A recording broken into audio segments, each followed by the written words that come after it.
ओम साई राम। श्री साई सच्चरित्र अध्याय 18-19 का शुभारंभ होता है। पहला अंश। पूर्व विषय।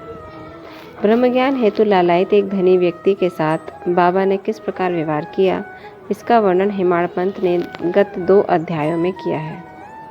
अब हेमाड़पंत पर किस प्रकार बाबा ने अनुग्रह कर उत्तम विचारों को प्रोत्साहन देकर उन्हें सफलीभूत किया तथा आत्मोन्नति व परिश्रम के प्रतिफल के संबंध में किस प्रकार उपदेश किए, इनका इन अध्यायों में वर्णन किया जाएगा।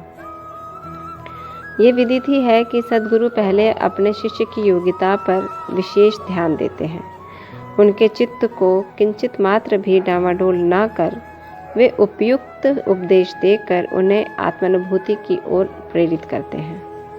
इस संबंध में कुछ लोगों का विचार है कि जो शिक्षा या उपदेश सद्गुरु द्वारा प्राप्त हो उसे अन्य लोगों में प्रसारित न करना चाहिए। उनकी ऐसी भी धारणा है कि उसे प्रकट कर देने से उसका महत्व घट जाता है। यथार्थ में यह दृष्टिकोण संकुचित है। सद्गुरु तो वर्षा ऋतु के मेघ सदृश हैं, जो सर्वत्र एक समान बरसते हैं, अर्थात वे अपने अमृत तुल्य उपदेशों को विस्तृत क्षेत्र में प्रसारित करते हैं।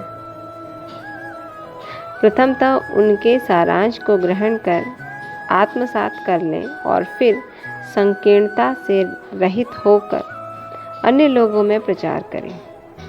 यह नियम जागृत और स्वप्न दोनों अवस्थाओं में प्राप्त उपदेश के लिए है।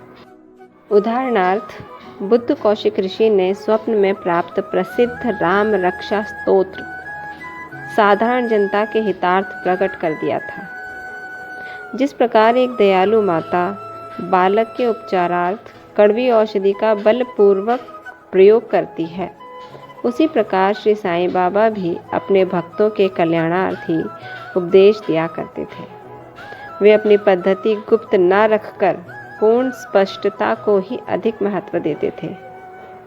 इसी कारण जिन भक्तों ने उनके उपदेशों का पूर्णतः पालन किया, वे अपने ध्येय की प्राप्ति में सफल हुए।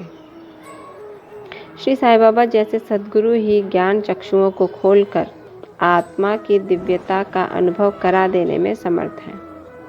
विषय वासनाओं से आसक्ति नष्ट कर वे भक्तों की इच्छाओं को पूर्ण कर देते हैं, जिसके फलस्वरूप ही ज्ञान और वैराग्य प्राप्त होकर ज्ञान की उत्तरोत्तर उन्नति होती रहती है।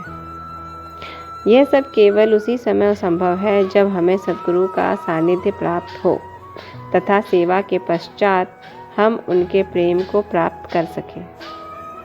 तभी भगवान भी, जो भक्त के लिए काम कल्पतरु है, हमारी सहायतार्थ आ जाते हैं। वे हमें कष्टों और दुखों से मुक्त कर सुखी बना देते हैं। यह सब प्रगति केवल सद्गुरु की कृपा से ही संभव है, जो कि स्वयं ईश्वर के प्रतीक हैं। इसलिए हमें सद्गुरु की खोज में सदैव रहना चाहिए। ओम साई राम। इसी के साथ ये अंश यही समाप्त होता है। कल अध्याय 18 और 19 का भाग 2 में श्री साठे पर अध्ययन होगा। तब तक ओम साई राम। बाबा आप सब पर कृपा रखें, आपको कष्टों से दूर रखें। ओम साई राम।